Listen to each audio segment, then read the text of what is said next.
여러분, 2018년 금년에 우리 교회 표어가 뭘까요? 하나님의 마음을 시원케 해드리는 교회, 그렇게 정했습니다. 바로 오늘 본문, 이 본문의 말씀을 인용해서 제가 많은 생각을 하다가 하나님의 마음을 시원케 해드리는 교회라고 정하면 어떨까, 그러다 결정을 했어요. 여러분, 제가 이 표를 왜 이렇게 정했는지 아십니까? 정말 금년 한 해 우리가 하나님의 마음을 시원케 해드릴 수 있다면 그것은 바로 우리의 최선을 다하는 것이기 때문이고, 그 다음에 반면에 하나님 입장에서 보면 하나님의 마음이 시원하다 그러면 하나님께서 그냥 계시겠습니까? 반드시 이 자리에 계신 우리 아름다운 동산교회 성도들 여러분 가정에 복 주실 줄로 믿습니다. 자, 오늘 본문 13절을 보시면 충성된 사자는 그를 보낸 이에게 마치 추수하는 날의 얼음 냉수 같아서 그 주인의 마음을 시원케 하느니라, 그렇게 말씀하고 있어요. 우리가 이 땅에 살아가는 동안에 누군가 직장 동료든 아니면 사장이든 누구든 간에 누군가의 마음을 시원하게 해드린다. 이게 여러분 얼마나 귀한 것인지 아십니까? 자, 하나님의 마음을 시원케 해드린다. 이 말을 다른 말로 하면 하나님의 마음을 흡족하게 해드린다. 하나님의 마음을 기쁘게 해드린다. 그런 뜻이 될 것입니다. 요즘 한국 정가에서 좀 떠들썩한 이슈가 있습니다. 그것은 대통령 비서실장이 아랍에미레이트의 갑자기 특사로 다녀온 것 때문에 지금 한국 정가가 굉장히 지금 시끄럽습니다. 여러분, 만약에 우리나라가 어떤 다른 나라에 특별히 우리나라를 대표로 해서 파견을 했다. 여러 나라 그런 파견한 사람들이 많이 있지 않습니까? 그런 사람을 가리켜서 뭐라고 그럽니까? 대사라고 그래요. 아니면 영사라고 그래요. 그런데 그와 달리 어떤 특별한 사명을 주어 가지고 어느 나라든 어디든 파송할 때 그 사람을 가리켜서 특사라고 그래요. 그리고 또 남들이 알지 못하는 특별한 비밀스러운 일을 주어 가지고 어디에 파송을 한다. 그런 경우는 뭐라고 그럽니까? 밀사라고 그래요. 밀사. 근데 오늘 본문에 보시면 하나님의 충성된 사자라는 말이 나옵니다. 여러분, 오늘 본문에서 말씀하는 이 사자가 누구를 이야기하는 것일까요? 흔히 복음을 증거하고 설교하는 목사를 가리켜서 하나님의 사자 그렇게 말합니다마는, 그러나 오늘 본문에 근거해서 성경이 말씀하는 바에 의하면 사자라고 하는 뜻은 하나님의 보내심을 받았다. 본래 그런 뜻입니다. 하나님의 보내심을 받았다. 그러면 목사인 저만 하나님의 사자입니까? 아닙니다. 이 자리에 계신 여러분 모두 다 하나님의 사자들입니다. 하나님의 사자. 자, 우리 옆 사람 보시면서 사자님, 하나님의 사자님 하고 불러도 될까요? 사자님. 금년 한 해 충성합시다. 금성 한 해 충성합시다. 여러분 다 사자예요. 왜 그렇습니까? 여러분 한 사람 내가 우연히 이 세상에 태어났다 그렇게 생각할지 모르지만 절대 우연이 아닙니다. 하나님께서 특별한 사명을 주어 가지고 이 땅에 보내셨는데, 자, 여러분이 받은 사명이 뭘까요? 바로 복음을 전하는 사명, 전도자의 사명입니다. 그래서 로마서에 보면 우리를 가리켜서 뭐라고 합니까? 예수 믿는 사람들을 가리켜서 복음의 빚진 자다. 우리가 다 복음의 빚을 지고 이 자리에 앉아 있는 거예요. 그런데 오늘 본문에 보시면 이 사자는 자신에게 사명을 주어 파송한 주인 곧 하나님의 마음을 시원케 해드린다 그래요. 그래서 충성된 사자라고 말씀하고 있습니다. 우리 교회가 작년에는 19명의 우리 성도님들이 자원을 해가지고 노방전도를 나갔습니다. 1년 52주 제가 생각할 때는 거의 안 빠지고 1년 내내 노방전도를 나갔습니다. 어제도 제가 어떤 마켓에 오후에 갔어요. 그런데 우리 어떤 장로님이 또 오셔서 저녁 식사를 또 사주셨는데 얼마나 감사한지 모르겠고, 근데 금년에도 사실은 18명이 자원을 해가지고 4팀으로 나눠서 어제부터 이제 오늘까지 마켓에 나가서 전도를 하게 되는데, 금년에도 아마 1년 52주 12월 마지막 주일까지 정말 하나님이 주신 사명, 하나님의 마음을 시원케 해드리기 위하여 아마 분명히 끝까지 잘 할 줄로 믿습니다. 그래서 작년에 19명의 노방전도 하신 분들은 나는 아름다운 동산교회 전도 특공대라는 이런 사명을 가지고 그 하나님이 주신 사명을 잘 감당했는데, 자, 그렇다 보면 하나님의 사자로서 하나님의 마음을 시원하게 해드린 것이다, 그렇게 말할 수가 있겠습니다. 그런데 오늘 본문에서 이 충성된 사자, 어떻게 하면 충성된 사자가 될 수 있나? 첫째는 믿음이 없으면 못합니다. 그리고 사명감이 없어도 못합니다. 다니엘서 12장 3절에 보시면 우리 전도 특공 대원들에게 주신 하나님의 놀라운 축복의 약속이 있는데, 우리 같이 한번 읽어보시겠습니다. 같이 읽습니다. 시작. 지혜 있는 자는 궁창의 빛과 같이 빛날 것이요, 많은 사람들을 전도해서 옳은 대로 돌아오게 하는 자는 하늘의 별과 같이 빛나리라. 저는 금년에도 우리 18명의 특전도 특공대원들이 모두 다 자원을 했는데, 많은 사람들을 주님 앞으로 인도해가지고 마지막 날 언젠가는 우리가 주님 앞에 다 서게 될 텐데, 그때는 밤하늘의 별들처럼 반짝반짝 영원히 빛나는 그런 놀라운 은혜가, 축복이 있기를 주의 이름으로 축원드립니다. 자, 충성이란 말은 본래 헬라어로 피스토스라고 그래요. 피스토스. 이 피스토스가 무슨 말인가 하면, 영어 성경에 보면 페이스풀이라고 번역이 되어 있어요. 페이스풀. 이 페이스풀이라는 단어가 또 구분을 해보면, 페이스 뭡니까? 믿음이에요. 그 다음 풀, 가득 찼다, 그런 뜻입니다.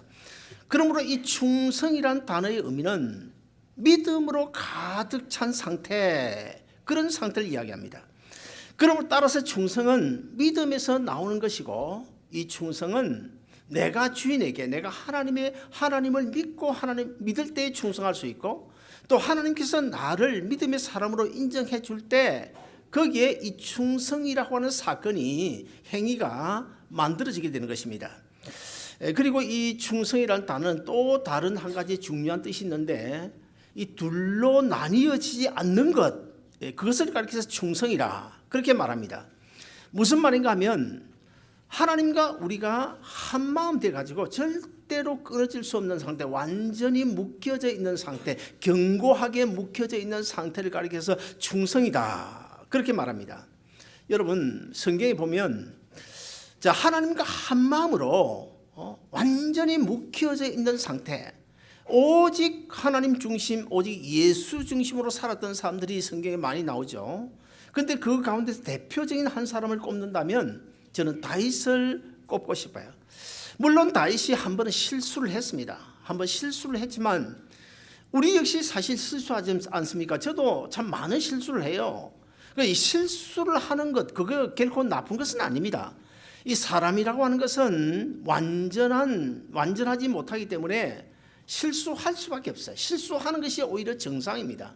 그러나 문제는 실수를 하기는 하는데, 하나님 앞에 죄를 지키는 지는데, 잘못하기는 하는데 즉시 회개하는 것이 중요하다는 거예요. 이 다윗이 참 큰 실수를 했죠. 엄청난 큰 실수, 큰 죄를 지었죠. 그럼에도 불구하고 다윗이 이 갓 선지자의 책망을 받고, 나단 선지자의 책망을 받고 즉시 하나님 앞에 회개했어요. 그 점이 다윗을 우리가 높이 들어 쌀 수가 있는 것입니다. 그런데 이 다윗은 그때 한 번의 실수 외에는 일평생 하나님과의 관계 속에서 한 번도 이탈되어져 본 적이 없어요.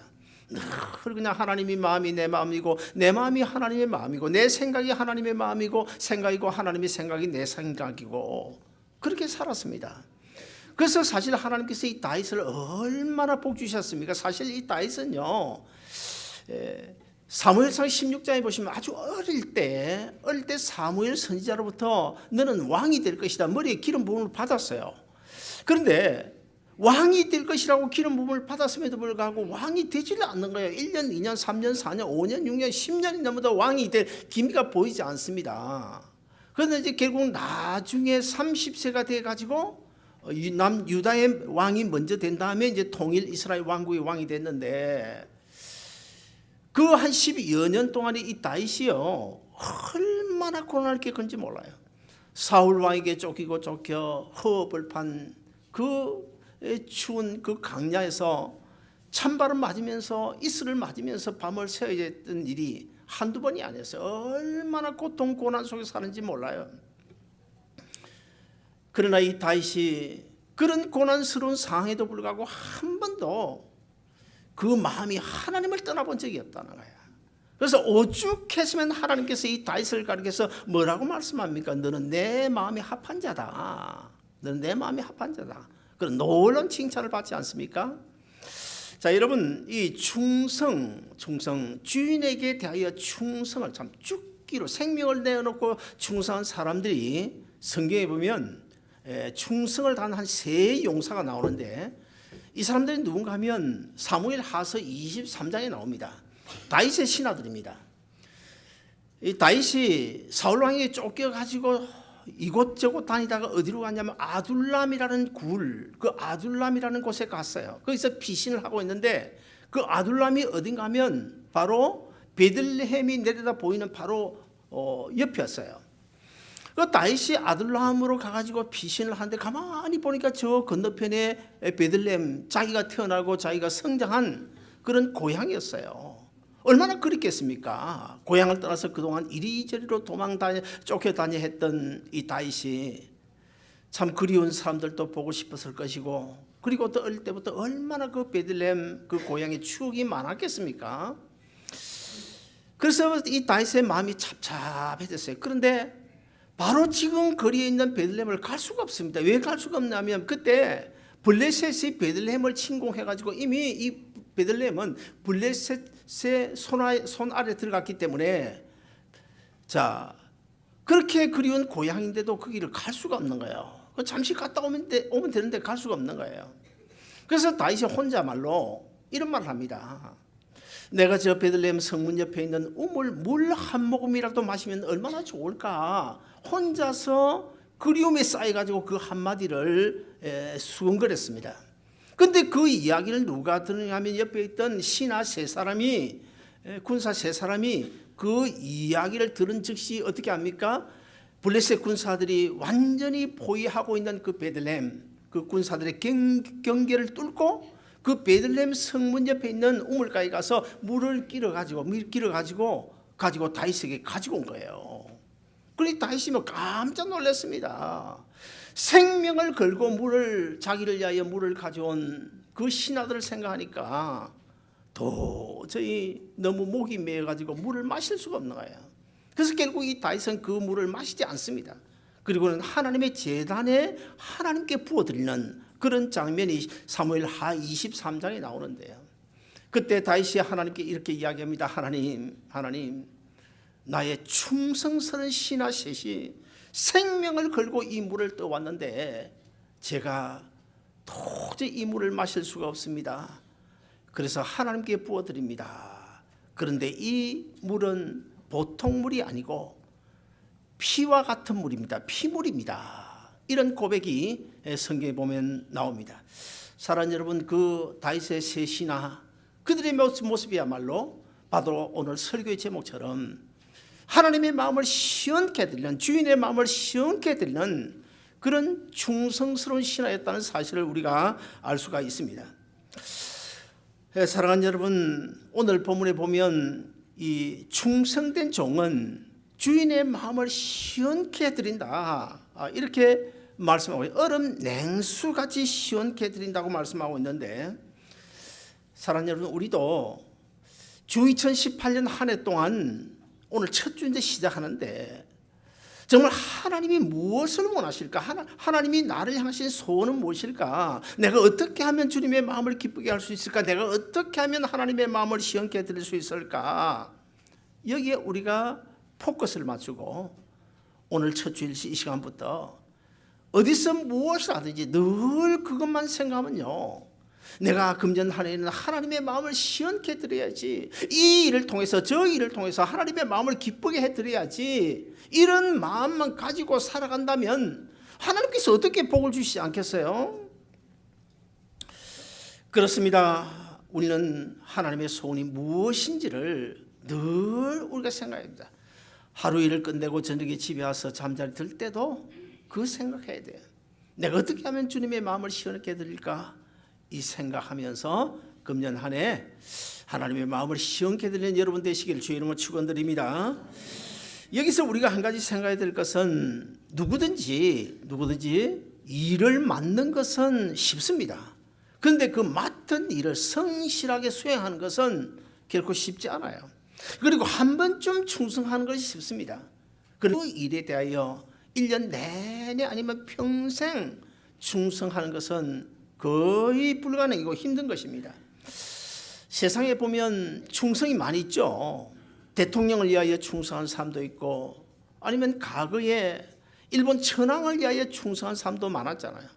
히틀러를 위하여 충성한 사람도 많았고, 돈을 위하여 아니면 권력을 위하여 명예를 위하여 충성한 사람들 지금 많이 있지 않습니까? 그러나 이런 세상적인 충성은 잠시뿐입니다. 일시적인 뿐입니다. 잠시 권력 누릴 수가 있어요. 잠시 명예 누릴 수 있어요. 지금 한국에도 보세요. 박근혜 대통령 그 밑에 박근혜에게 충성을 다하던 사람들, 불과 뭐 한 몇 년, 2, 3년 권력을 누리다 지금 뭐 줄줄이 지금 감옥 가고 있잖아요. 결국에 망할 인생이 될 수도 있다는 거예요. 그러나 여러분, 우리가 하나님에 대한 충성은요, 헛수가 없습니다. 반드시 하나님께서 갚아주실 줄로 믿습니다. 시편 101편 6절 우리 한번 같이 읽어보시겠습니다. 같이 읽습니다. 시작. 내 눈이 이 땅에 충성된 자를 살펴 나와 함께 거하게 하리니 완전한 길에 가는 자가 나를 수종하리라. 자, 무슨 말입니까? 하나님께서 우리에게 많은 사명들을 각자 나름대로 사명을 맡겨주셨는데, 이 사명을 받은 우리 한 사람 한 사람이 금년 한 해 정말 충성하는지 안 하는지 하나님께서 눈을 크게 뜨고 살펴보고 계신다는 말씀이에요. 그런데 문제는 그렇게 살펴보시다가 정말 충성하거든요. 그 정말 충성하는 사람에게 어떻게 한다고 약속하고 있습니까? 더 귀하고 더 큰 일을 맡겨준다. 그 약속이에요. 지금 이 시편 101편 6절 말씀이. 사랑하는 여러분, 금년 한 해 우리가 찬양대원이 되었던, 아니면 봉사일을 맡았던, 아니면 전도 특공대가 되었던, 무엇을 하든 간에 또 그런 거 안 맡아도 좋아요. 그런 것보다 더 중요한 게 뭔지 아십니까? 주일 예배입니다. 예배가 얼마나 중요한지 알아요? 이 예배는 하나님과 나의 관계가 여전히 축복된 관계로 유지되고 있는지 아닌지를 확인하는 의미가 있습니다. 무슨 말인가 하면, 하나님은 내 아버지시고 나는 하나님의 자녀인데 이 엄연한 관계가 그대로 계속 유지되고 있나라고 하는 사실을 예배를 통해서 확인되어진다는 거예요. 그런데 예배를 소홀히 하고 그냥 뭐 시간이 남으면 교회 오고, 바쁜 일이 있으면 예배 빼먹고, 그래서 간혹 제가 이런 생각을 합니다. 복음이 너무 싸구려 취급을 받는다. 정말 하나님 앞에 드리는 이 예배 시간이 너무 싸구려 취급을 받는다. 가해 수업에 이 예배가 밀려요. 친구 만나는 일에 이 예배가 밀려납니다. 직장보다 예배가 밀려납니다. 돈 40% 50%의 예배가 밀려납니다. 여러분, 이건 굉장히 중요한 문제입니다. 저는 금년에 특별히 무슨 전도 특공대 이런 봉사 안 해도 상관없어요. 예배요, 절대 소홀히 하지 마시길 바랍니다. 그래서 오죽하면 예배에 성공하면 인생도 성공한다, 그런 말이 있을까요? 아무쪼록 금년 한 해 여러분이 가장 기본적인 예배에 성공해서 여러분의 인생도 성공하시기를 바라고, 그리고 하나님 맡겨주신 사명을 나는 무익한 종이라고 고백하면서 묵묵히 주님 앞에 충성함으로 하나님께서 더 귀하고 큰 일을 맡겨주시는, 또 하나님의 놀라운 은혜와 축복 가운데 믿음으로 승리하는 여러분 되시기를 주의 이름으로 축원드립니다.